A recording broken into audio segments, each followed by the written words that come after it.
Chapter 4 From Digital Audio to Analog Sound. Section 1 Digital to Analog Converter. Here we are. Our trip comes to an end. The recorded sound traveled first through a microphone membrane to generate electrical impulses, then through various cables and electronic components into a converter to transform the analog signal into a digital signal so that the power of computers can be used to work on the sound.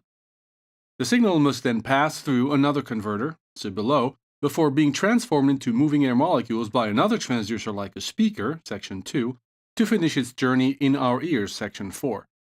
We will make a short journey through acoustics to understand why that is important when we listen to sounds in the physical space like a room, section 3. Digitized information is not ready to be sent from the DAW to a digital to analog DA converter. This is the DA converter role depicted in Figure 5 signal chain. DA converters can be found in PC sound cards, MP3 players, audio interfaces, and standalone devices. Why do we need a DA converter? Simply because our ears cannot hear digital information too well. Our ears need air molecules pushing against our internal eardrum. That is in the analog domain, so we need to send our digital information through a DA converter. Remember the Nyquist-Shannon theorem we discussed? We know that we can reconstruct a signal with the same quality as the original signal. A typical DA converter works like this. It transforms the discrete step-like digital virtual signal into a discrete step-like physical signal by producing an electrical impulse each time a bit of data passes through. The voltage of that electrical impulse is kept constant until the next bit of data passes through. Interpolation techniques allow this constant voltage to be changed into more continuous signals by having the DA converter guess what the original voltage might have been. A low-pass reconstruction filter is used to weed out frequency artifacts. DA converters possess the same characteristics as their AD cousins: bit depth, sampling rate, dynamic range. They are subjected to the same problems as well: jitter, noise, etc. Section 2 Speakers. Now that the signal is back in the analog domain in the form of electrical voltages, we can get some air molecules to move by placing another set of electroacoustic transducers in the signal path. Speakers. How do speakers work? Speakers are essentially plastic cones moving back and forth at the frequency of the sounds present in the signal.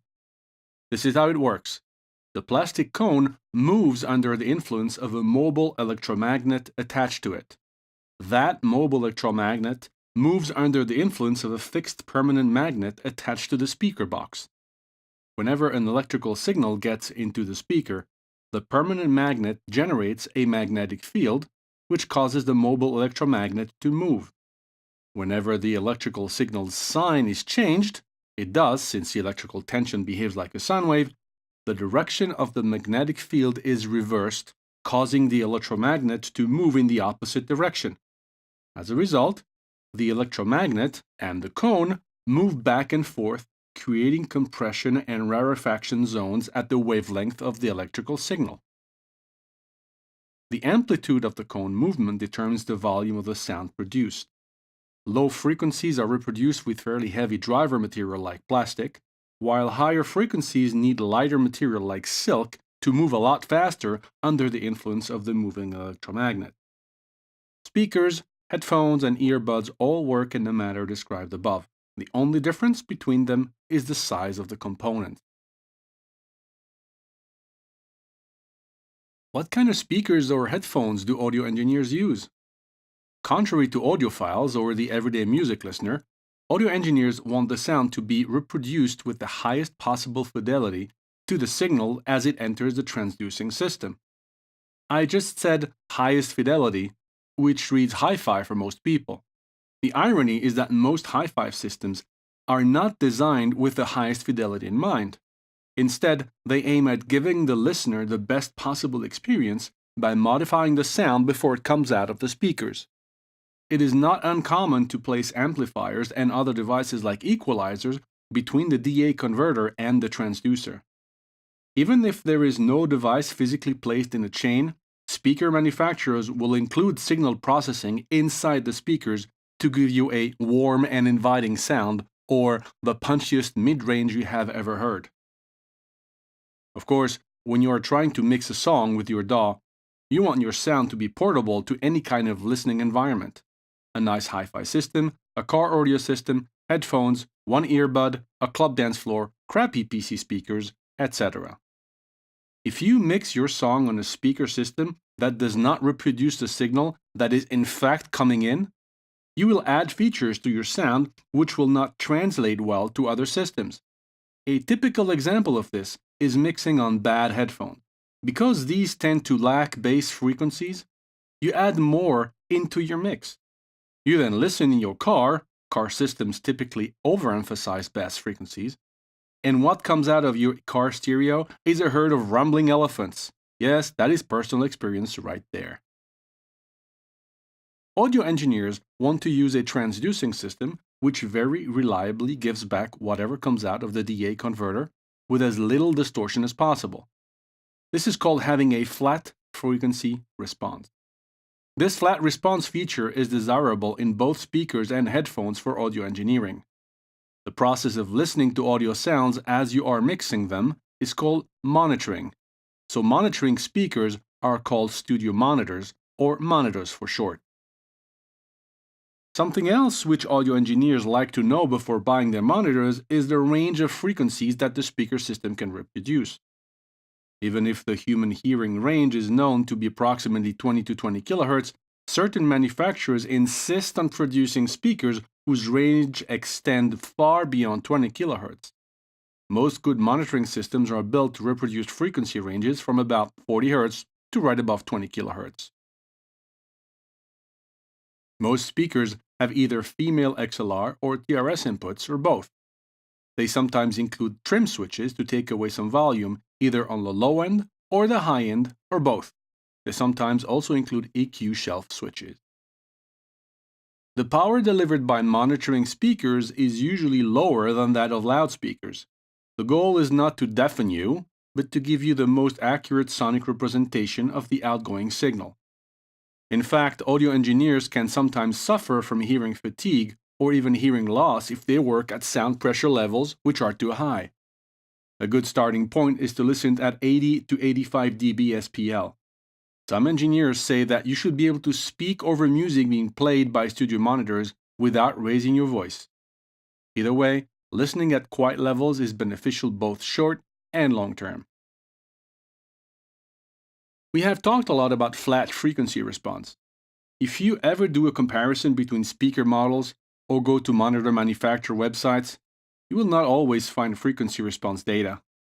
The reason for this is simple. The flattest response is not always very flat, which means that the standard user going to buy monitors looking at a wiggly frequency response graph will think the manufacturer is lying to them. Before buying speakers based on manufacturer data, check out tests and frequency response graphs from independent testers if you can find them. I want to buy good monitors, help me! In the next table, I have listed famous monitors, or at least monitors people talk about. They are all decent studio monitors, some very good. I have tried to list flagship-style monitors from each company, but of course, all the manufacturers cited produce other models available on their respective websites. These monitors are studio monitors, not hi-fi monitors. The goal is to reproduce, not to dazzle. The table has 8 columns: vendor, model, price, frequency response, crossover frequency drivers, power, and output. The price column indicates the price for a pair of monitors since most of us have 2 ears. The frequency response column gives the lowest possible frequency produced by the subwoofer and the highest possible frequency produced by the tweeter. The drivers column gives driver diameters in inches. The power column gives the maximum power available at low and high frequencies. All the monitors listed are of the same type, two-way near-field monitors. Two-way means that the speaker has 2 drivers. If you remember the last time you saw studio pictures, you will notice that most monitors have 2 sets of cones, 2 sets of drivers. Why? Because remember, you need different materials to create airwaves with different frequency ranges. Some speakers even have 3 drivers to use the best possible materials. The low frequency driver is called the subwoofer and is typically 5 to 8 inches in size. The high frequency driver is called the tweeter and is typically about 1 inch in size. The issue with the multiple driver system is that at some point in the frequency range, both drivers would move air, which is not desirable because it would introduce interferences and artifacts in the produced sound. A crossover frequency is defined. Just below that frequency, the subwoofer starts to fade out and the tweeter takes over. Of course, the way the system handles that crossover is critical for a truly flat frequency response. Near field means that the monitors are meant to be used for listening at close ranges and are not meant for concert. Section 3. Acoustics. We now have speakers to recreate airwaves from the transduced signal coming out of the DAW. Awesome. We're sitting in our room, listening, and it sounds awful. Why? Because the sound interacts with the room walls, ceiling, and floor, creating interferences and all sorts of artifacts that are on a mission to destroy the flat response that your $10,000 speakers are setting to your ears. 3 phenomena describe what happens when sound bounces around your room. Diffraction, what happens when sound passes through openings or around a barrier. Refraction, what happens when the sound changes medium. Reflection, what happens when the sound bounces off room surfaces. Diffraction. From general wave theory, we know that diffraction is what helps waves bend around corners and openings. The amount of diffraction is proportional to wavelength. This means that it is inversely proportional to frequency. The lower the frequency, the larger the diffraction effect. This is the reason why owls can be heard through larger distances in a forest, while other birds with higher pitched chirps struggle to get their voice heard over such distances. Diffraction counters the attenuation effect described in Chapter 1, Section 1. When the wavelength is smaller than the opening, there is no observable effect. The airwave is too small. An open window might have an opening dimension of about 1 meter or 3 feet. A sound with a much smaller wavelength, say 20 centimeter or about 8 inches, has a frequency of about 1715 Hz. Anything around or above that will not exhibit any diffraction effect. For our purposes, diffraction effects are important basically only in microphones. How does the microphone enclosure diffract incoming sound? We want as little diffraction as possible so that no interferences can be created between the incoming and diffracted sound, even though you could argue that diffraction patterns are what is giving some microphones their color. Refraction or absorption. Refraction is what happens when a wave changes medium. For example, when the sound produced by one of your speakers hits a wall. Wave theory tells us that when refraction happens, the speed of propagation and the wavelength change, but not the frequency. See equation 2 to remind yourself why. The logical consequence is that the sound wave hitting the wall will keep its frequency. Would it be not fun if it were not the case? And continue its path through a much denser medium. With what we know from Chapter 1, Section 1, this means that the sound will be attenuated into the wall and mostly not come out on the other side, except for those pesky low frequencies. This process is also called absorption and plays a very large part in our rooms and studios. Reflection. The last phenomenon we want to discuss is the most important one. Reflection is what happens when a wave bounces off a surface.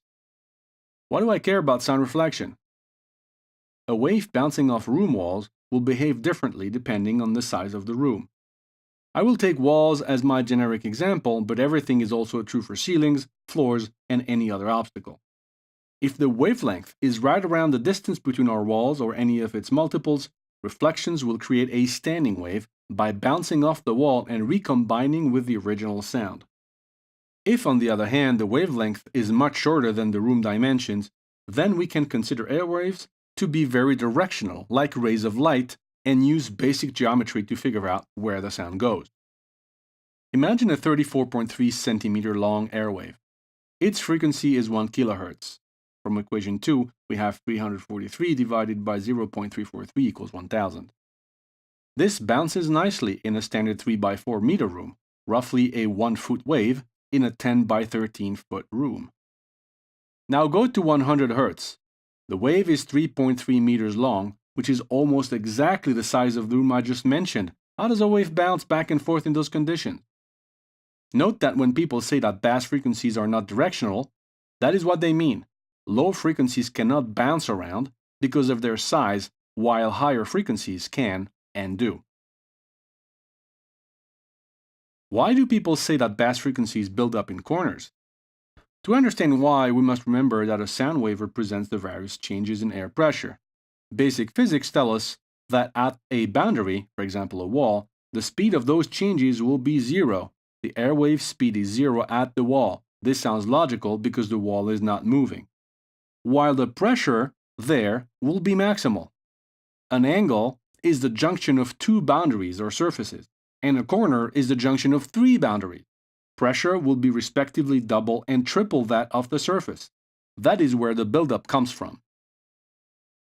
Sound as standing waves. What is a room mode?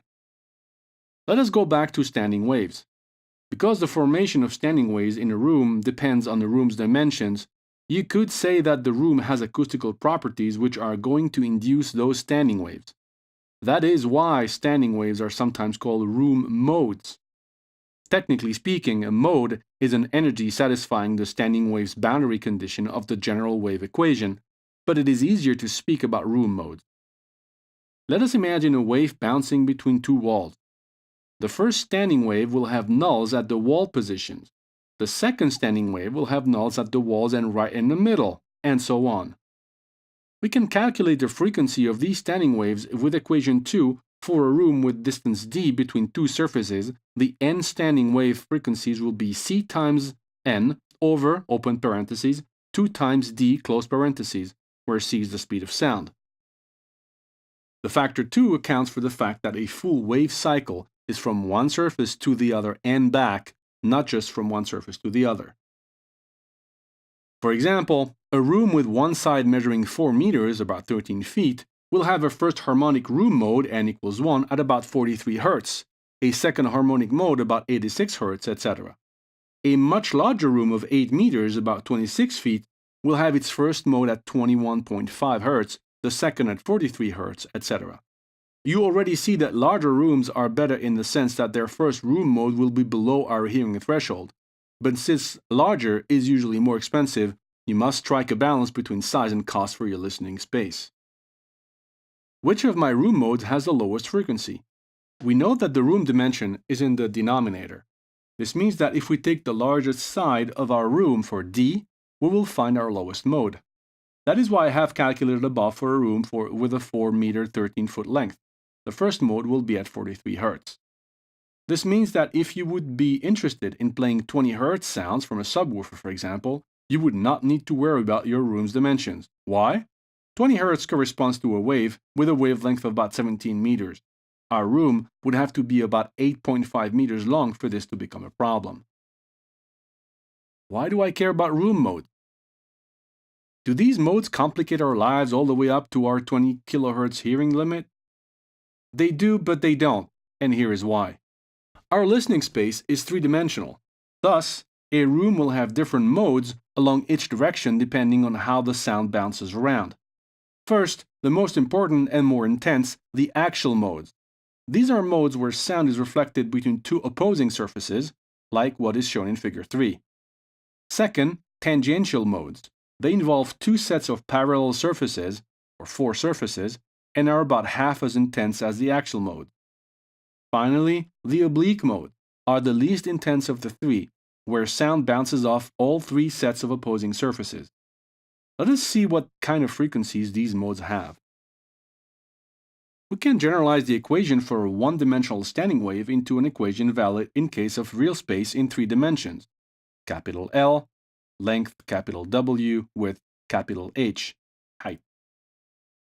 New standing wave with modes L, W, and H is C over 2 times the square root of, open parentheses, L over capital L squared plus W over capital W squared plus H over capital H squared, close parentheses, where C is the speed of sound.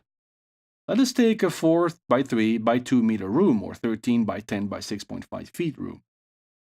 and calculate the lowest mode. My largest dimension here is capital L, and we know that actual modes are the more intense, the more annoying. This means that L equals 1, W equals 0, and H equals 0. We nicely fall back on our previous calculation, 43 Hz. What you see is that you can very easily calculate your room modes in an Excel spreadsheet.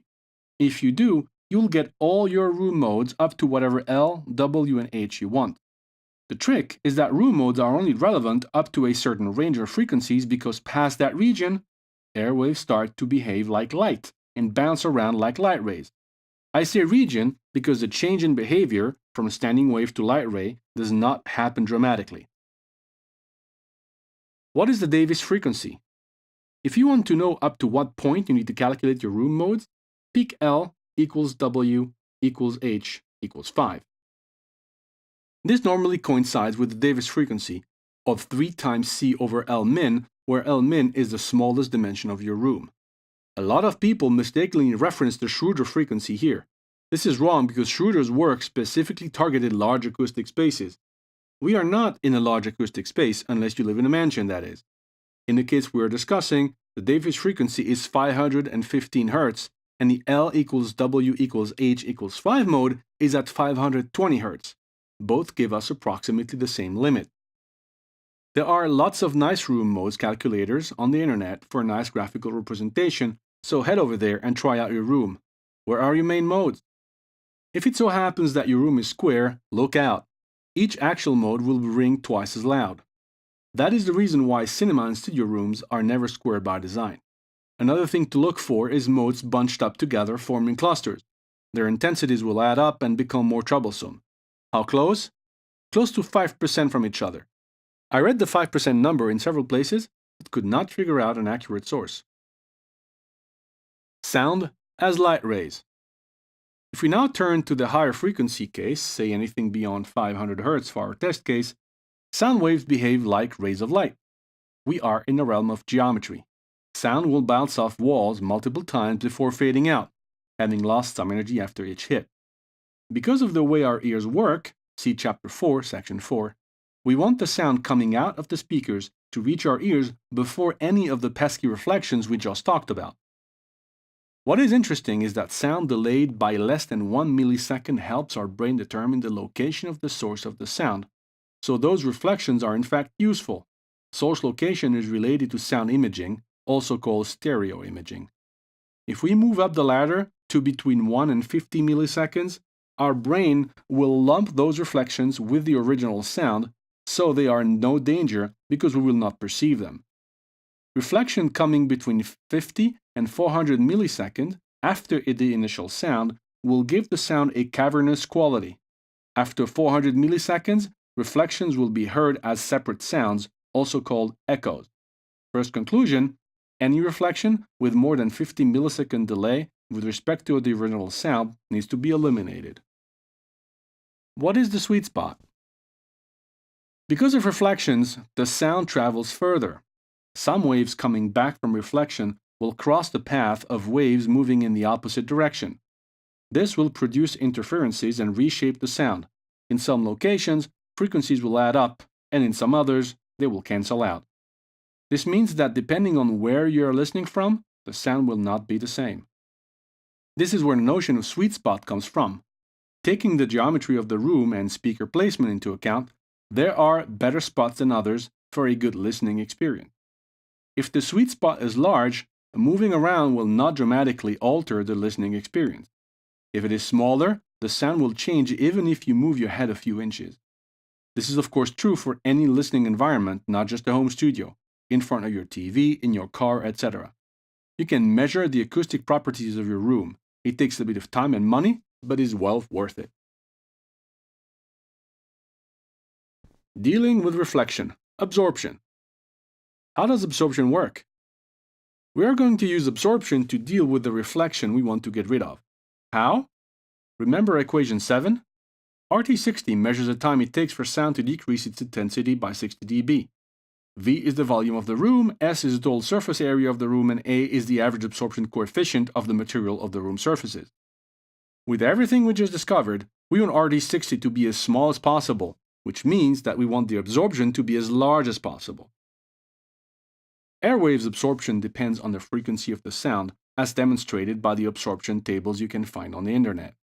Thus, putting blankets up in your recording space will tame high-frequency reflections, yes it will, see the tables I just mentioned, but will do almost nothing to prevent lower frequencies creating happy standing waves, causing this booming sound feared by all home studio owners. This means that if you want to tame the lower room modes, typically our 43 Hz mode for example, you must put a fair amount of material in its path. How do I get rid of unwanted reflections? So, what should we do? The standard answer is it depends, and it does. Your room is not my room.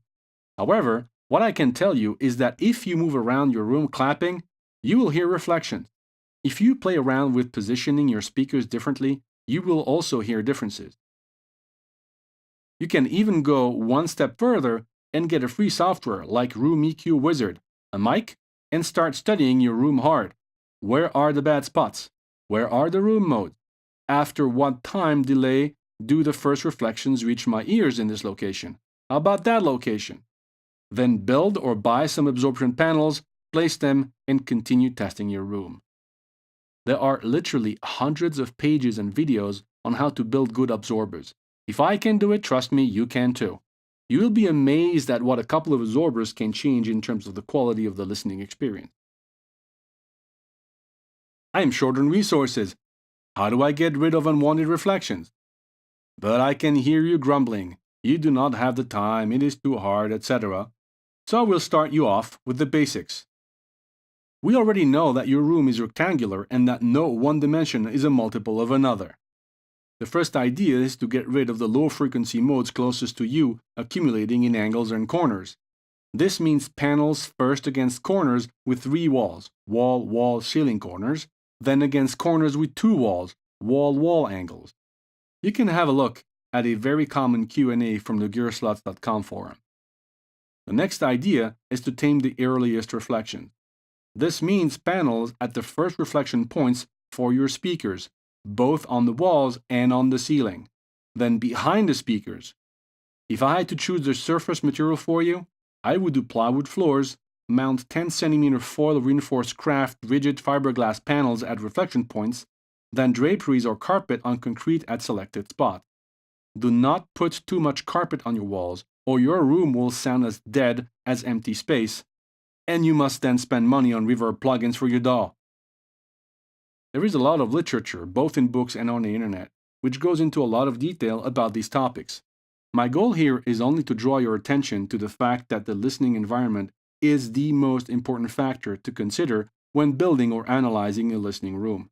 Yes, it is more important than which speakers or which cables are used in the signal chain. This is of course also true when you are recording the sound. Where you are recording it and how you are recording it is much more important than the microphones or preamps used. One factor is even more important than where and how you record something. It is what you are recording. The performance quality trumps all the other factors. A great musician with a crappy mic will still always sound better than me on a Neumann. Section 4. Human hearing. Sound is coming out of our speakers in our now well-treated room. We know it does because our volume meter is pumping up and down. But why do we hear this sound? How is it possible that simple pressure changes in the air can transform into beautiful sounds? Basic hearing mechanism. How does human hearing work? This apparently simple phenomenon is in fact very complex. To give you an overview of the process, here's what happened. Air molecules moving back and forth under the varying pressure waves enter the external ear and travel to the tympanic membrane, also called eardrum. You pierced it when you forgot to bring your earplugs to that Taiwanese thrash metal concert you went to last month. The shape of the ear helps pressure waves concentrate into the ear canal. The membrane vibrates at the incoming sound frequencies and transmits them to the middle ear, a cavity containing the 3 smallest bones in the human body, middle ear bone.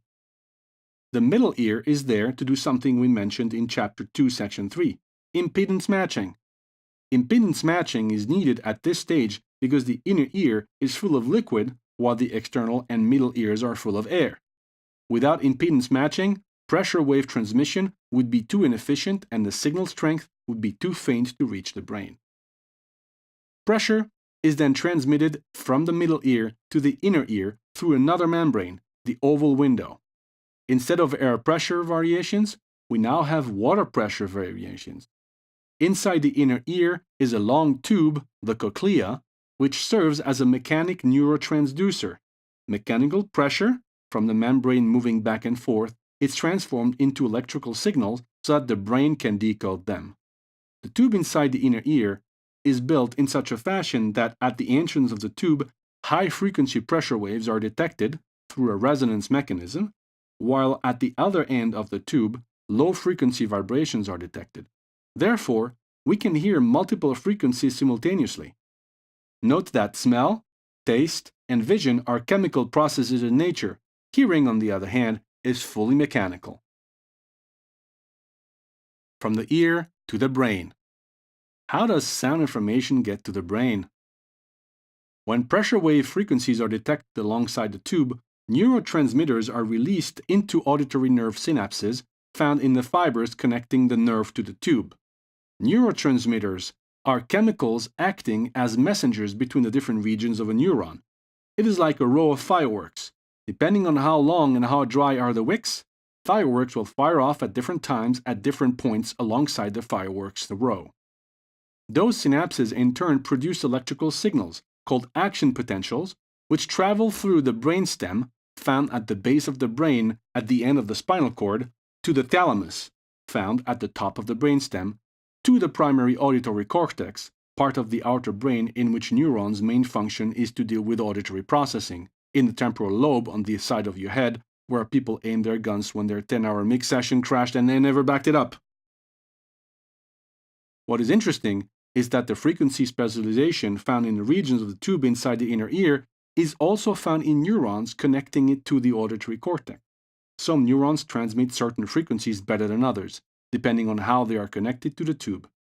The common word for this transmission is fire. Neurons fire when they transmit information, making the fireworks image spot on. Information such as pitch, timing, and harmony is apparently generated in the auditory cortex. What happens after that is still a complete mystery. What is currently known is that information generated by the auditory cortex is transmitted to other parts of the brain for further processing. Of note is the fact that very low frequencies below 20 Hz can be sensed through touch rather than through hearing. Psychoacoustics. How does our brain process information received from our ears? Once the brain receives the encoded sound information, it processes it with cognitive brain functions studied in psychology and other human sciences. Thus, studying how sound is perceived is a multidisciplinary science at the crossroads between physics, biology, psychology, and sociology called psychoacoustics. Psychoacoustics is interesting because it shows us that hearing is not only complex from a biological standpoint, but also from a psychological, perception standpoint. For example, if I listen to a sound missing its fundamental frequency but not its overtones, my brain will automatically extrapolate the sound's fundamental frequency from the overtones. This is the missing fundamental effect. In this case, our brain generates information that is not present in the incoming signal. This also happens with vision. Sound localization is also calculated in the brain from very small differences in pitch, direction, and volume. Another interesting psychoacoustical effect is masking, used to compress sound. When a louder sound source is heard simultaneously with a quieter sound source, the quieter source is masked and not perceived. Thus, information encoding the frequencies from the quieter source can be omitted in the signal. What is the Fletcher-Munson effect? The king of all psychoacoustical effects is actually not an effect. The Fletcher-Munson effect describes, in fact, that we do not hear all frequencies with the same loudness, even if the sound intensity is the same. In other words, the curve describing the relationship between frequency, hertz, and loudness, dB, is not flat at all. Take the 40 phon curve. At 20 Hz, the sound is perceived to be very loud, 90 dBs, while at 1000 Hz, it is only perceived to be 40 dB. Remember, a bump of 6 dB means twice the sound intensity.